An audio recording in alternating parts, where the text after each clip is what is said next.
네, 안녕하세요. 저는 제약바이오 섹터를 담당하고 있는 장세훈 책임연구원입니다. 오늘 여러분들께 소개시켜드릴 기업은 CNS 신약 개발 전문 기업 SK바이오팜입니다. SK바이오팜은 FDA 승인을 받은 두 가지 승인 품목을 가지고 있는데요. 각각은 뇌전증 신약 엑스코프리와 수면장애 치료제 수노시로 구성되고 있습니다. SK바이오팜은 CNS 적응증에 대해서 신약을 전문적으로 개발하고 있는 기업입니다.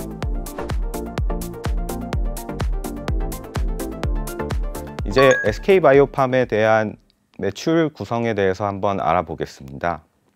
SK바이오팜 매출 구성은 크게 제품 매출과 용역 매출로 나뉘고 있다고 보시면 될 것 같습니다. 제품 매출 같은 경우에는 2022년 반기 기준으로 한 85%를 차지하고 있다고 보시면 될 것 같고요. 15%는 용역 매출에 해당합니다. 제품 매출 구성은 대부분 엑스코프리의 미국 지역 판매 매출로 구성되어 있다고 보시면 될 것 같고요. 추가적으로 유럽이나 일본 파트너사 향으로 나가는 완제 혹은 API 매출이 포함됩니다. 용역 매출에 관해서는 파트너십 관련 매출이 포함된다고 보시면 될 것 같고요. 파트너십 매출이라 하면은 SK바이오팜은 각 상업화 품목에 대해서 지역별 특색에 맞게 맞춤형 파트너십 전략을 채택을 하고 있습니다. 실제로 엑스코프리 같은 경우에는 미국 지역에서 직판을 갖추고 있지만 유럽이나 일본, 라틴 아메리카 지역에 대해서는 파트너십을 통해서 상업화 권리를 넘겨서 그 파트너사에서 상업화 혹은 판매까지 진행하고 있는데요. 여기서 발생하는 매출 마일스톤이라던가 혹은 그 매출에 따라서 나오는 로열티 수익들이 용역 매출로 잡힌다고 보시면 될 것 같습니다. 네, 이제 SK바이오팜의 투자 포인트에 대해서 알아보실 텐데요. 단연코 첫 번째 투자 포인트로 꼽을 수 있는 것은 앞서 말씀드린 3세대 뇌전증 신약 엑스코프리입니다. 엑스코프리는 2020년 5월 출시 이후에 빠른 속도로 성장하고 있다고 보시면 될 것 같습니다. 실제로 미국 지역에서 2010년 그리고 2020년 사이에 출시된 3세대 뇌전증 신약과 비교했을 때도 처방 상승 속도가 압도적으로 빠른 속도로 올라오고 있다고 보시면 될 것 같습니다. 최근에 시장에서는 생각보다 처방 상승 속도가 느린 것이 아니냐는 우려가 있는 것으로 알고 있는데요. 제가 생각하기로는 몇 가지 관점을 고려했을 때 이 상승 속도는 긍정적으로 판단되고 있습니다. 첫 번째는 뇌전증 치료 시장의 특성입니다. 뇌전증 시장에 같은 경우에는 아무리 혁신적인 신약이라 해도 처방 상승의 속도가 그렇게 빠르게 급진적으로 올라오지는 않습니다. 왜냐하면 뇌전증 처방에는 리얼월드 데이터, 실제로 환자들이 치료에 사용했을 때 임상과는 다른 경향성을 보일 가능성이 있어서 그런 리얼월드 데이터, 출시 2년에서 3년 사이의 데이터들이 종합되고 이런 부분들이 증명이 되면은 추가적으로 점진적으로 우상향하는 그림을 그릴 수 있고요. 엑스코프리는 2020년 출시라는 점을 고려했을 때 아직까지도 출시 초기에 해당된다고 볼 수 있어서 이런 리얼월드 데이터가 강화되면은 향후에 약물 간의 상호작용이라던가 부작용 같은 우수한 데이터들을 확보함으로써 처방이 더 빠르게 올라올 수 있을 것으로 기대하고 있습니다. 네, 두 번째 포인트로 봤을 때는 엑스코프리의 출시 초기 환경이 너무나도 불리했다고 보시면 될 것 같아요. 2020년 5월에 출시했다는 점은 당시에 코로나19가 막 발생했던 시기입니다. 실제로 오른쪽 장표에 보시면은 출시 초기에서 신규 처방 속도가 빠르게 증가하는 것을 보실 수 있는데, 안타깝게도 미국 지역에서 한 8월, 10월쯤부터 1차 대유행이 발생을 했었고, 그럼에 따라서 신규 처방이 급감한 것을 볼 수 있습니다.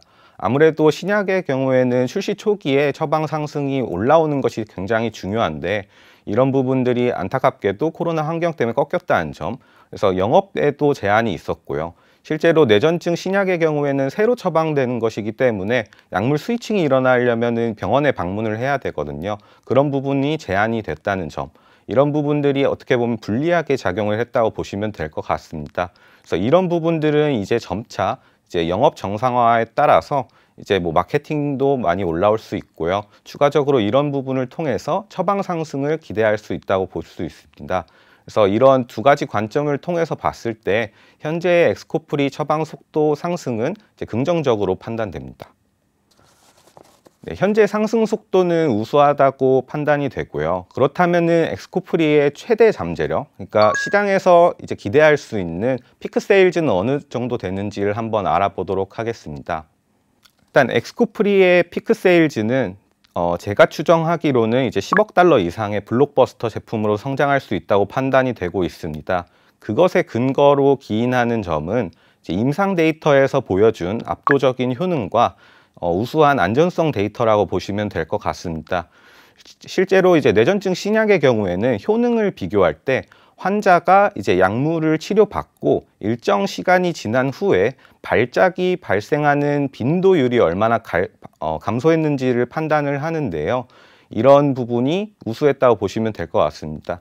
추가적으로 이제 발작 완전 소실률이라 해서 이제 발작이 완전히 사라지는 이제 퍼센티지를 비교한 부분이 있는데 엑스코프리의 경우에는 이제 400mg에서도 20% 이상, 그리고 200mg 현재 허가 기준으로는 이제 레코멘디드 메인터넌스 용량이 있고요. 200mg 기준으로도 이제 10% 이상의 이제 두 자릿수의 발작 완전 소실률을 이제 기록을 하고 있습니다. 이런 부분은 사실 직접적으로 경쟁 약물과 이제 헤드투헤드 임상이 아니기 때문에 직접적으로 비교하기는 어렵습니다만 이전에 이제 허가받은 경쟁 약물들이 보여준 임상 데이터를 봤을 때 두 자릿수 이상의 발작 완전 소실률을 기록한 케이스는 거의 없었다고 보시면 될 것 같고요. 그래서 이런 부분들이 리얼 월드 데이터로 향후에 더 증명이 된다면 충분히 이제 처방 상승 속도는 훨씬 더 가팔라질 것으로 기대를 하고 있습니다. 부작용에 따라서도 이제 조금씩 아무래도 뇌전증 치료 시장은 계속적으로 약을 복용해야 되기 때문에 부작용, 안전성도 되게 치료 투여의 중요한 팩터로 작용을 하는데요. 엑스코프리의 안정성 데이터도 이제 타 경쟁 약물에 대비해서 크게 뒤떨어지지 않는 우수한 안전성을 입증을 했다고 보시면 될 것 같습니다. 그래서 이런 임상 데이터를 근거로 했을 때 이제 특허 만료는 시점은 2032년으로 예상이 되고 있고요. 그때까지 충분히 이제 US 지역만 하더라도 10억 달러 이상의 매출을 기록하는 어떻게 보면 이전까지는 이제 빈펫이 이제 블록버스터 제품을 담당하고 있었다면 차세대 제품은 엑스코프리가 되지 않을까라고 추정을 하고 있습니다. 네, 이제 두 번째 포인트에 대해서 한번 알아보도록 하겠습니다. SK 바이오팜의 현재 시점의 상황은 어떻고 향후에 더 발전 가능성을 추가하기 위해서는 어떤 포인트가 있는지를 한번 찾아보겠습니다. 네, 지금 현재 상황으로는 말씀드린 대로 엑스코프리 단일 제품이 포트폴리오로 구성되어 있다고 보시면 될 것 같습니다. 근데 SK 바이오팜의 장점 중에 하나는 미국 지역에 대한 의약품 직판 구조를 갖추고 있다는 점인데요. 왼쪽 그림에서 보시면 아시다시피 아직까지 이런 단일 제품 포트폴리오고 아직 출시 초기라는 점이기 때문에 현재 이제 높은 판관비 수준을 고정비 수준을 이제 상회할 만한 이제 매출은 나오고 있지 않은 상황입니다. 그래서 이런 높은 판관비 수준을 좀 효율적으로 활용하기 위해서는 포트폴리오 강화가 중요한 시점이라고 보시면 될 것 같습니다. 이런 포트폴리오 강화 같은 경우에는 올가닉 그로스, 그러니까 자체 개발 중인 후속 파이프라인이 올라오는 경우가 있을 수 있을 것 같고요. 추가적으로는 이제 외부의 라이선스 도입이라던가 M&A를 통해서 이제 비유기적인 성장을 하는 케이스가 있을 것 같습니다. 그래서 SK 바이오팜 같은 경우에는 시점이 이제 빠를수록 좋지만 이런 점들을 보강하면서 이제 추가적인 제품이 들어온다 하더라도 적응증이 갖게 되면은 추가적으로 이제 올라가는 고정비는 제한적이거든요. 그래서 이런 부분을 통해서 어떻게 보면 제품이 하나씩 추가될 때마다 영업 레버리지 효과를 좀 기대할 수 있다고 보시면 될 것 같습니다. 그래서 지금 현재 상황만 봤을 때는 올해 그리고 내년까지는 일회성 수익이 없다면은 사실 이제 좀 연간으로는 이제 흑자 전환을 하기는 좀 어려울 것으로 전망이 되고 있고요.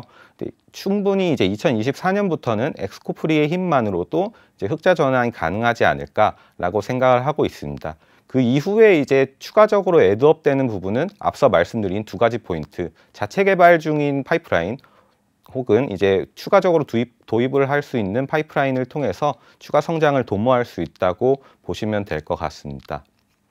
네, 결론적으로 봤을 때 제목에서 말씀드렸다시피 SK바이오팜은 중장기적인 잠재력이 우수한 회사라고 보시면 될 것 같습니다.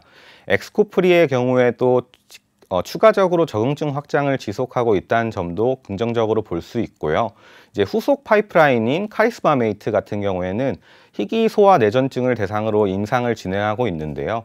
이 부분은 이제 임상이 끝나고 허가를 받는 시점이 보수적으로는 2025년으로 저는 추정을 하고 있습니다. 그래서 그런 부분에서 앞서 말씀드린 레버리지 효과가 기대되는 시점이 도래하고 있다라고 볼 수 있을 것 같고요. 추가적으로 외부에서 도입을 할 수 있다는 점도 항상 열어둘 수 있고, 최근에 이제 나스닥 바이오텍들 밸류에이션이 하락됐다는 점도 어떻게 보면 이런 외부 도입의 이제 기회로 작용할 수 있다고 저는 판단을 하고 있습니다.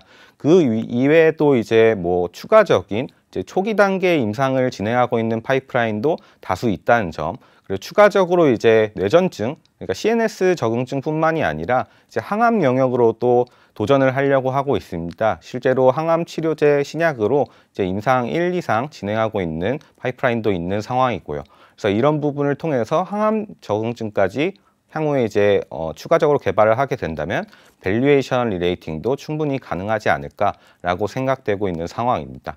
그래서 이런 부분을 통해서 이제 중장기적으로 이제 성장성이 매우 우수한 국내 바이오 기업이다라고 평가됩니다. 네, 오늘 소개시켜드린 SK바이오팜은 어떠셨나요? 저는 이제 바이오 기업을 담당하는 만큼 바이오 기업들은 중장기적인 잠재력이 매우 매력적인 회사들이 많다고 생각을 하고 있습니다. 마음에 드셨다면 이제 다음에도 더 좋은 기업을 소개시켜 드리도록 하겠습니다. 감사합니다.